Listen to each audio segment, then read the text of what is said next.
All right. Anybody ever have a bad day? Maybe once or twice. This is kind of written toward that thought. If you've that just feels loud. If you've been married less than a week, this probably doesn't apply to you. But otherwise,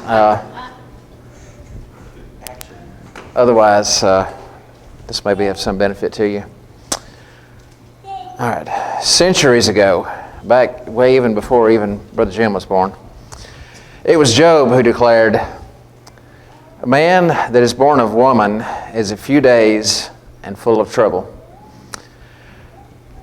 You know, difficulty, it's tough. It's tough to watch people going through difficulty. I'm one of those, sometimes I don't know how I should feel about it. Should I feel sorry? Should I feel compassion? But ironically, it's those that go through difficulty who are taught some of life's greatest lessons. You may have heard the phrase, "no pain, no gain."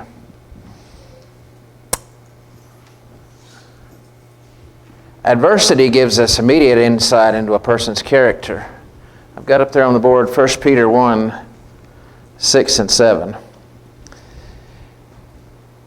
"In this you greatly rejoice, though now for a little while, if need be, you have been grieved by various trials, that the genuineness of your faith, being much more precious than gold that perishes, though it is tested by fire, may be found to praise, honor, and glory at the revelation of Jesus Christ." And I've got that phrase in verse 6 highlighted where it says, "if need be." You ever think about that? You might need it. You might be going through difficulty in life because you actually need difficulty. Peter is telling us that God sends difficulties our way to make our faith stronger. You ever think about that? He talks about the purifying of gold. I don't know if you've ever went out and did any of that panning where you're trying to sift out gold out of the sand. But if you mine gold, when you get that stuff out of the ground, it's heated to around 2,000 degrees. That's even a little bit warmer than up there where Caleb's sitting tonight. And after you get that gold melted, it starts to separate out, and the impurities separate from the gold. And what you come up with is something that's purer than what you started out with. Difficulty might very well do that to you. It gets hot, but you're going to come out of it better off than you were beforehand. Job made the same comparison in Job chapter 23 at verse 10.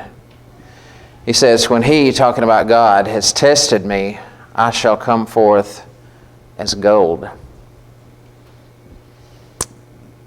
You remember when Job was struggling with his difficulties and his friends came to see him? I've got to throw those in question marks. His friends.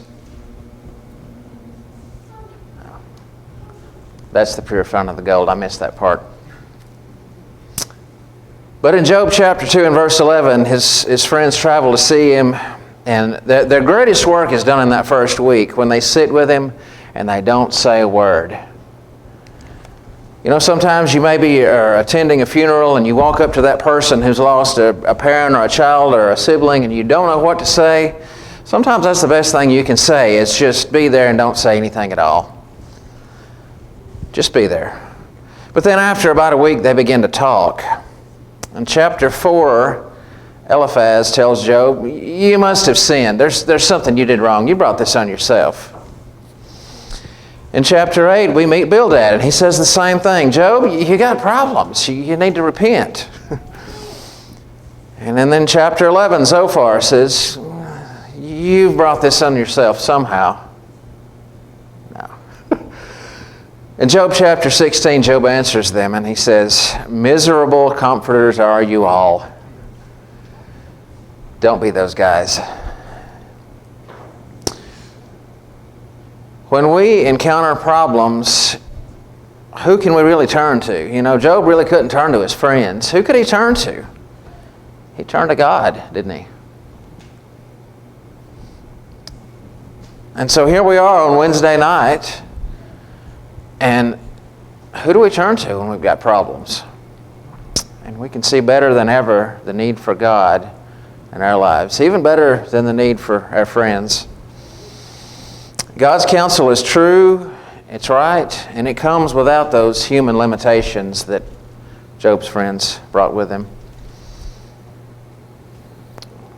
And I want you to think tonight on our abilities to hand off our problems to God.